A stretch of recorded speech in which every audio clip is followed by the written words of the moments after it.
Hi everyone, welcome to excerpts from medical experts. आज मैं बैठा हूँ आगरा गैस्ट्रो लिवर सेंटर पर और मेरे साथ हैं doctor Pankaj Kaushik ji and doctor Vineet Chauhan. ये दोनों डॉक्टर्स को 15 साल से भी ज़्यादा का एक्सपीरियंस है और ये दोनों गैस्ट्रोएंटरोलॉजिस्ट, हेपेटोलॉजिस्ट एंड एंडोस्कोपिस्ट हैं। डॉक्टर पंकज कौशिक और doctor Vineet Chauhan Agra gastro liver centre पर फाउंडर्स हैं और यहाँ आगरा गैस्ट्रो लिवर सेंटर पर सिर्फ आगरा ही नहीं बल्कि आसपास के शहर के लोग भी इधर दिखाने आते हैं। यहाँ पर मोस्ट एडवांस लेवल के मेडिकल इक्विपमेंट्स हैं और जो यहाँ पर इलाज है वो काफ़ी अच्छे तरीके से होता है। अब जो आज का हमारा टॉपिक है वो है IBD, जिसको इन्फ्लेमेटरी बाउल डिजीज भी कहते हैं और लोग इसको कोलाइटिस के नाम से भी बुलाते हैं। अगर आप गूगल पर सर्च करते हैं कभी कभार और वो भी आपको बोलता होगा कि may be suffering for IBD।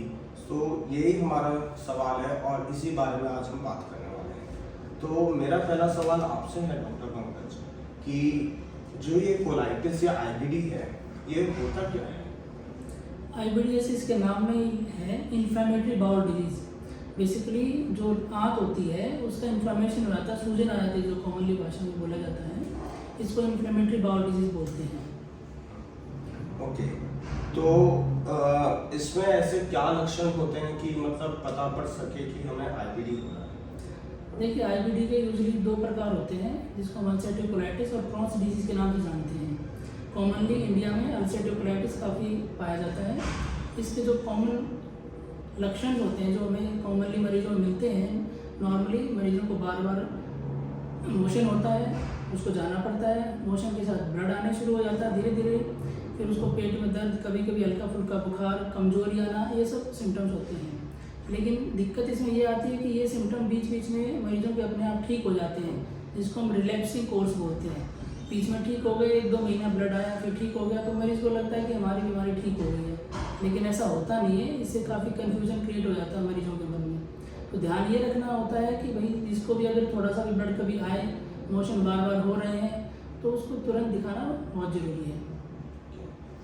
Doctor Vineet, मैं आपसे ये पूछना चाहूँगा, जैसे कि बताया इन्होंने मोशन में ब्लड आता है और हमारे इंडिया में बहुत कॉमन है लोगों के बीच पाइल्स की या हेमरॉइड्स की बीमारी और उनको स्टूल में ब्लड आता है, तो मोस्ट ऑफ द टाइम वो इग्नोर कर देते हैं सोच के कि हमें पाइल्स है। तो इसको कैसे डिफ्रेंशिएट कर सकते हैं IBD से? ये बहुत अच्छा सवाल पूछा। ज़्यादातर पेशेंट्स जो हमारे पास आते हैं वो यही कहते हैं कि हमको पाइल्स हुआ है ना, कई सालों से है, मोशन में ब्लड जाता है। बहुत सारे पेशेंट्स ऐसे होते हैं जो ऑपरेट करा के भी आते हैं, बोलते पाइल्स था, ब्लड आता था, कहीं पर दिखाया, ऑपरेट हो गया, फिर से ब्लड आने लग गया। तो ये सबसे बड़ी समस्या है आज के टाइम में। सबसे इम्पोर्टेंट चीज़ ये है कि जो ब्लड आता है अल्सरेटिव कोलाइटिस में, वो यूजली मोशंस में मिक्स होके आता है, प्लस साथ में लूज मोशंस भी होते हैं, दस्त भी होते हैं, ब्लड आता है और ब्लड स्टूल में मिक्स होके आता है। पाइल्स में ऑलमोस्ट उल्टा होता है। ज़्यादातर पेशेंट्स को कॉन्स्टिपेशन होता है, मोशन टाइट होता है, ब्लड आता है, एकदम फ्रेश रेड ब्लड आता है पाइल्स में भी, लेकिन वो मोशन के बाद आता है, मोशन में मिक्स होके नहीं आता। ये सबसे इम्पोर्टेंट चीज़ है। ओके, डॉक्टर पंकज, मैं ये पूछना चाहूँगा, कई बार सुनते हैं IBS के बारे में, जिसको इरिटेबल बाउल सिंड्रोम भी कहते हैं। ये IBS और IBD डिफरेंट कैसे होते हैं? जैसे इसके नाम में है IBS इरिटेबल बाउल सिंड्रोम, कि बाउल की इरिटेबिलिटी बढ़ जाती है, जबकि इन्फ्लामेशन होती है IBD में।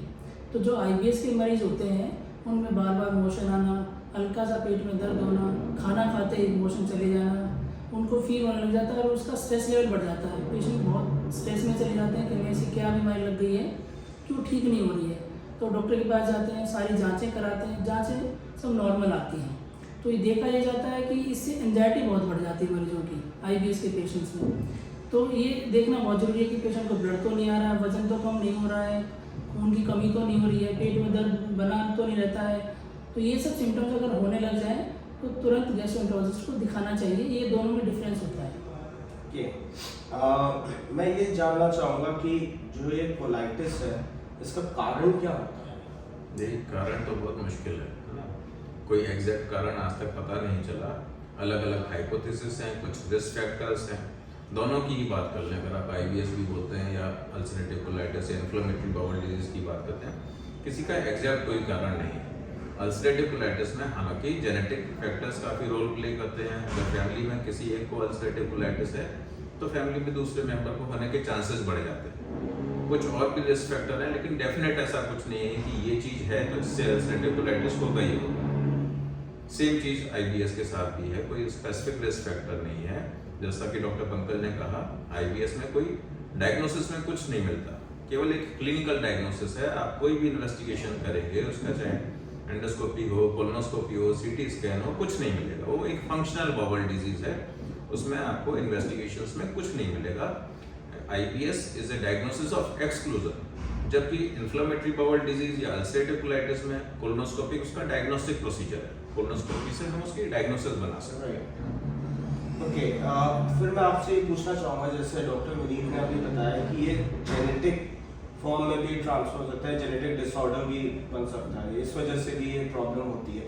तो क्या जिनके फैमिली में अल्सरेटिव कोलाइटिस या इस तरह की बीमारी है, उनको ये अपना रूटीन चेकअप कराना चाहिए, या कोई सिम्टम्स हो तो उनको या कोई प्रोटोकॉल फॉलो करना चाहिए? ऐसा अभी कोई रिकमेंडेशन नहीं है कि हमको जिसकी फैमिली में उनको सबको जांच करानी ज़रूरी है, लेकिन हाँ अगर किसी को है तो उनके भी जितने सिबलिंग होते हैं, फर्स्ट रिलेटिव्स, पेरेंट्स जितने भी होते हैं, उनको ध्यान रखने की बहुत ज़रूरत होती है कि अगर कोई भी सिम्टम उनको लगता है कि हो रहा है, कि मोशन आना, कभी ब्लड आना, ऐसे कोई सिम्टम्स आते हैं तो उन्हें जांच जरूर करानी चाहिए अपनी। आप मुझे ये बता सकते हैं कि कोलाइटिस को आप डायग्नोस कैसे करते हैं? देखिए, कोलाइटिस को डायग्नोस करने के लिए हमारे पास सबसे जो गोल्ड स्टैंडर्ड होता है वो है एंडोस्कोपी, जिसको हम कोलोनोस्कोपी बोलते हैं। उससे पहले रूटीन ब्लड जांचें होती हैं, इसमें हम हीमोग्लोबिन देख लेते हैं, कोई इन्फेक्शन है कि नहीं है, उसमें हीमोग्लोबिन की मात्रा ज़्यादा कम तो नहीं हो रही है, और कोई एसोसिएटेड सिम्टम्स है कि नहीं है। क्योंकि ऐसा देखा गया है, ऐसा होता है कि अल्सरेटिव कोलाइटिस या कोई भी कोलाइटिस है तो उसमें बाकी सिस्टम भी इन्वॉल्व हो जाते हैं। तो हम कुछ जाँचें कराते हैं, ब्लड टेस्ट, जिससे पता चल जाता है कि कोई बाकी सिस्टम तो इन्वॉल्व नहीं है। साथ में एंडोस्कोपी उसका गोल्ड स्टैंडर्ड है, कोलोनोस्कोपी हम करते हैं।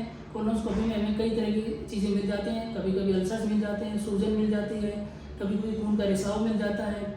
तो उससे हम बायोप्सी लेते हैं, जो टुकड़े की जांच होती है, उससे हमारा डायग्नोसिस कंफर्म हो जाता है।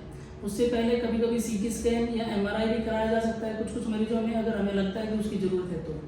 ओके, डॉक्टर विनीत, क्या आप ये बता सकते हैं जैसे कि ये कोलोनोस्कोपी एक जांच है जिससे पता पड़ता है कि अल्सरेटिव कोलाइटिस है कि नहीं, या CT स्कैन है, MRI, तो अगर कोलोनोस्कोपी नहीं हुई हो और CT स्कैन या MRI हो रहा हो, तो CT स्कैन और MRI खाली सफिशिएंट है या इसमें फाइंडिंग्स मिस होने के चांस रहते हैं? CT स्कैन अकेले में कभी भी डायग्नोस्टिक नहीं है। CT स्कैन में आपको बड़ी आंख में थोड़ी सूजन दिख सकती है ना। CT स्कैन में यही रिपोर्ट होगा कि कोलोन में थोड़ी सूजन है, लेकिन उसके बाद फर्दर इन्वेस्टिगेशन जरूरी है। कोलोनोस्कोपी करते हैं हम लोग। कोलोनोस्कोपी में जब हमें अल्सरेटिव कोलाइटिस के चेंज दिखाई देते हैं तो हम वहाँ से एक बायोप्सी लेते हैं, छोटा सा टुकड़ा लेते हैं जांच के लिए, और बायोप्सी के बाद वो कंफर्म होता है कि अल्सरेटिव कोलाइटिस है कि नहीं। केवल CT स्कैन में सूजन के आधार पर अल्सरेटिव कोलाइटिस कभी भी नहीं कहा जा सकता। कुछ इन्फेक्शंस होते हैं, उसमें भी सूजन मिल जाती है, तो CT स्कैन डायग्नोस्टिक नहीं है।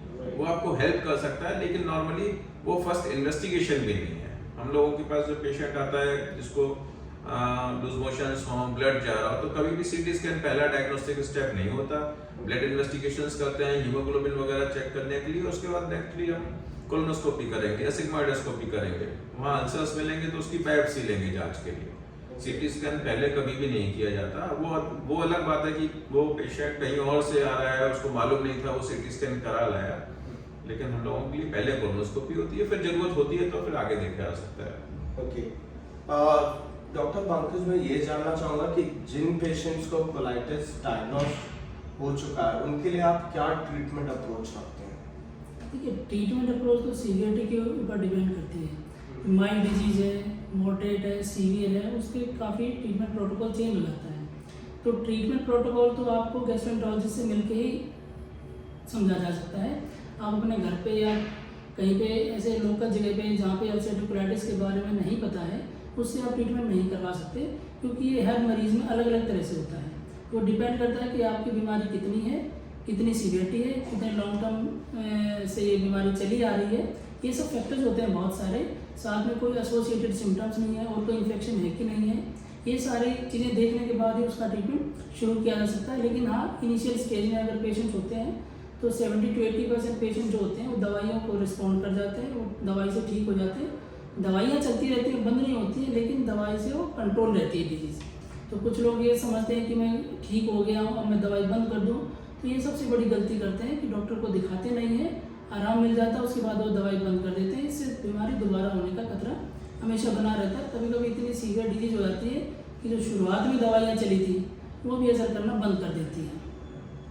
तो आज में एक इम्पॉर्टेंट पॉइंट जानने को मिला है अभी कि अगर IBD है या कोलाइटिस है तो आपको स्पेसिफिकली गैस्ट्रोएंटरोलॉजिस्ट के पास ही जाना चाहिए, जिसको अल्सरेटिव कोलाइटिस या इस बीमारी की नॉलेज हो, ताकि आपको सही से ट्रीटमेंट दे पाए और आप दवाइयाँ कभी भी बिना डॉक्टर से पूछे बंद ना करें। डॉक्टर विनीत, मैं आपसे ये पूछना चाहूँगा कि इंडिया में जब हम रहते हैं, हमारे भारत में, जैसे कि 2 टाइप्स बताए गए, एक क्रॉन्स और एक अल्सरेटिव कोलाइटिस, जहाँ सबसे ज़्यादा कॉमन क्या है? नॉर्थ इंडिया में खासकर अल्सरेटिव कोलाइटिस बहुत कॉमन है। एक स्टडी हुई थी, उसमें करीब ये मानिए कि 1 लाख लोगों में करीब 45 लोगों को अल्सरेटिव कोलाइटिस है। इसकी प्रेवलेंस इतनी ज़्यादा है, बहुत कॉमन चीज़ है। 1 लाख में करीब 45 लोगों को ये बीमारी होना अपने आप में बहुत बड़ी बात है, अल्सरेटिव कोलाइटिस। ओके, ये सर डॉक्टर पंकज जी ये बता सकते हैं कि IBD जो बीमारी है, इसमें कोई ऐसे अलार्मिंग साइंस या वार्निंग साइंस होते हैं जो स्पेसिफिकली पेशेंट्स को मतलब एकदम मालूम पड़े तो उनको इग्नोर नहीं करना चाहिए और तुरंत ही अपने गैस्ट्रो के पास जाके दिखाना चाहिए? देखिए, अलार्मिंग साइन तो इसमें कई सारे होते हैं, जैसे कि अगर किसी को लगे कि खून की कमी हो रही है, कमजोरी आ रही है, पेट में दर्द बढ़ता जा रहा है, उल्टियाँ हो रही हैं, खून लगातार गिरते जा रहा है, मोशन रुक नहीं रहे हैं, लोगों को 15 से 20 बार मोशन जाना पड़ता है, तो ये सब अगर इसमें से कोई भी सिम्टम्स अगर आता है तो तुरंत दिखाना चाहिए, इसमें कोई भी लेट नहीं करना चाहिए। सर, जिनको इमीडिएटली ऐसी प्रॉब्लम या एकदम से एक्यूट फेज में फ्लेयर अप हो गया हो, उनके लिए आप फर्स्ट लाइन ऑफ ट्रीटमेंट क्या फॉलो करेंगे? देखिए, अगर किसी को बहुत सीवियर अल्सरेटिव कोलाइटिस है, सबसे पहले तो उसको एडमिट करना पड़ेगा। ओके, है ना भाई? अगर सीवियर है तो ट्रीटमेंट घर पे नहीं चल सकता। नॉर्मली ऐसे कंडीशंस में जो ओरल टैबलेट हैं, दवाइयाँ हैं, गोलियाँ हैं, वो काम नहीं करती, इंजेक्शंस चलाने पड़ते हैं। अगर उसका हीमोग्लोबिन बहुत फॉल कर गया तो ब्लड चढ़ाना पड़ेगा। बाकी जो मेडिकेशंस हैं जो इंट्रावीनस रूट से दे जा सकती हैं, जिसके लिए इंजेक्शंस की ज़रूरत है, वो फिर एडमिट करके चलाते हैं। और मोस्टली कई बार हमें एक्यूट स्टेज कंट्रोल करने के लिए स्टेरॉइड्स वगैरह भी देने पड़ते हैं। Okay, right. तो ये भी हमने आज जाना कि अगर जो बताया डॉक्टर पंकज कौशिक जी ने कि ये सिम्टम्स अगर हैं तो इनको इग्नोर ना करके तुरंत ही एक गैस्ट्रोलॉजिस्ट को ज़रूर से दिखाना चाहिए। मैं एक एक करके आप दोनों से पूछना चाहूँगा कि ये मेरा लास्ट सवाल है कि अल्सरेटिव कोलाइटिस से जो लोग सफ़र कर रहे हैं उनको आप क्या एडवाइस देना चाहेंगे डॉक्टर पंकज को? देखिए, सबसे ज़रूरी तो ये है कि अपने डॉक्टर से कांस्टेंट फॉलोअप में रहें, उनको दिखाते रहें और जैसा वो कहें वैसी एडवाइस फॉलो करें। सबसे ज़रूरी है कि दवाई अपनी बंद ना करें। दवाइयाँ धीरे धीरे कम हो जाती हैं लेकिन बंद नहीं होती हैं। ये एक ऐसी बीमारी है जिसका जड़ से कोई इलाज नहीं है, लेकिन बीमारी कंट्रोल में रहती है और वो कभी परेशान नहीं करती अगर आप रेगुलर फॉलोअप में रहते हैं और रेगुलर दवाई खाते रहते हैं तो इसका ज़रूर ध्यान रखिए। और आप कुछ ऐसा एडवाइस करना चाहेंगे? बिल्कुल सही कहा डॉक्टर पंकज ने, ये लाइफ लॉन्ग बीमारी है, ख़त्म नहीं होगी। हमारे पास पेशेंट्स आते हैं जिसको हम बोलते हैं कि हमेशा दवा चलनी है, तो ज़्यादातर पेशेंट्स जब आगे जाके रेमिशन में जाते हैं या बीमारी कंट्रोल हो जाती है तो उनको लगता है हम ठीक हो गए हैं, वो दवा छोड़ देते हैं।